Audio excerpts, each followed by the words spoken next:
See, Mr. Praveen, നമ്മൾ ഈ ഹോസ്പിറ്റലിൽ ഇങ്ങനെ ഒരു ലാബ് നടത്തിയിട്ട് നമുക്ക് എന്താ ഗുണം? നിങ്ങൾ ആ എക്സ്ക്യൂസ് പറയരുത്.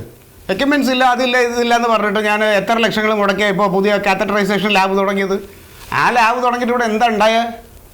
പഴയ പോലെ തന്നെയല്ലോ. അല്ല, ഇങ്ങനെ മുന്നോട്ട് പോയിട്ട് കാര്യമില്ല. സാറേ എന്നെ ഒന്ന് സഹായിക്കണം. എന്താണ് സാറേ, എന്റെ ഭർത്താവിന്റെ ബോഡി ഇവിടുന്ന് വിട്ടു തുറന്നില്ല. എന്താ കാര്യം? എനിക്കറിഞ്ഞൂടെ സാറേ. അവരോടൊന്ന് പറ, എന്റെ ഭർത്താവിന്റെ ബോഡി എനിക്ക് വിട്ടു തരാൻ. എന്താ, ആരാണത്? സാറേ, കടം മേടിച്ച് വീട് പണയം വെച്ചുള്ളതെല്ലാം അവരുടെ ഉള്ളിൽ പെറുക്കി ഞാൻ എന്റെ പൈസ എല്ലാം ഇവിടെ തന്നത്. എന്നിട്ട് എന്റെ ഭർത്താവിനെ രക്ഷിക്കാനും പറ്റിയില്ല. ഇപ്പൊ അവര് പറയണ 3 ലക്ഷം രൂപയും കൂടെ അടച്ചാലേ ബോഡി തരുള്ളൂ. എന്ത് ചെയ്യും? എത്ര ലക്ഷം? 3 ലക്ഷം. 3 ലക്ഷം രൂപ അടയ്ക്കാനുണ്ടെങ്കിൽ അത് അടച്ചേ പറ്റൂ. സാറേ, ഞാൻ എവിടെ നിന്ന് എടുത്തു തരാനാ 3 ലക്ഷം രൂപ? എന്റെ ഇല്ല സാറേ. എനിക്ക് എന്റെ ഭർത്താവിന്റെ ബോഡി കൊണ്ടുപോകണം. അതിപ്പോൾ നിങ്ങൾ ഇല്ലാന്ന് പറഞ്ഞാൽ ഞങ്ങൾക്ക് ഒന്നും ചെയ്യാൻ പറ്റില്ല. ഒരു കാര്യം ചെയ്യും, ഞാനതിൽ എന്തെങ്കിലും ഒരു ചെറിയ കുറവ് ചെയ്ത് തരാം. ഒരു 10-15,000 രൂപ കുറച്ച് തരാം. സാറേ, എന്റെ കയ്യിലുള്ള പൈസ മുഴുവൻ ഈ ഹോസ്പിറ്റലിൽ തന്നത് ഞാൻ. ഇനി ഞാൻ എവിടുന്ന് തരും? എന്ന് പറഞ്ഞാൽ ഇവിടെ ആൾക്കാരുടെ ഭരണവർക്കെല്ലാം ഞങ്ങൾക്ക് സൗജന്യമായിട്ട് ചെയ്തു കൊടുക്കാൻ പറ്റുമോ? സാറേ, ഞാൻ പൈസ തരാം. എനിക്ക് കുറച്ച് സാവകാശം തന്നാ മതി. എന്റെ വീടൊന്ന് വെക്കാനുള്ള സമയം തന്നാ മതി. അതെ, നിങ്ങൾ വീട് വിട്ടിട്ട് പറഞ്ഞവർ ഇവിടെ കാത്തു വെച്ചേക്കാൻ പറ്റില്ല.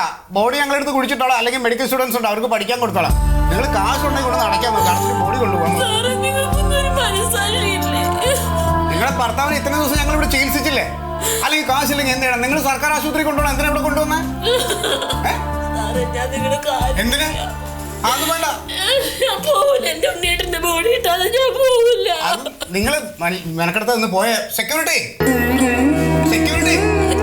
ഒന്ന് ഇറങ്ങി പോകും. നിങ്ങളൊന്ന് ഇറങ്ങി പോയേ. ഏതാണ് ആവശ്യത്തിൽ അറിയാൻ ടെൻഷൻ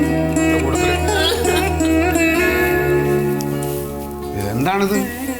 ലോകത്തുള്ള ആൾക്കാരെല്ലാം ഞങ്ങൾ സഹായിക്കാതെ പിന്നെ ആശുപത്രിക്കാർ രക്ഷപ്പെടും. ലക്ഷങ്ങളും കോടികളും മുടക്കിയിട്ടിട്ടാണ് ഇതിൻ്റെ പിന്നിൽ നിൽക്കുന്നത്. അവർക്ക് ഒരാൾ മരിക്കണമെന്നാണ് അവരുടെ വലിയ സംഭവം.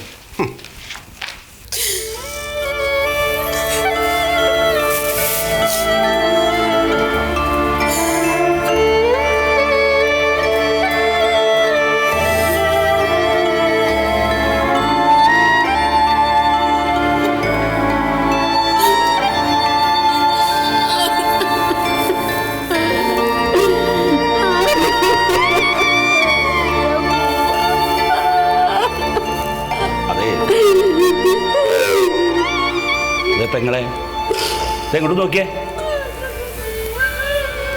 ഒന്ന് മാറുമോ? ഞാൻ ഈ ബോഡി മോർച്ചറിയിലാക്കിയിട്ട് വേണം എനിക്ക് വീട്ടിൽ പോകാൻ.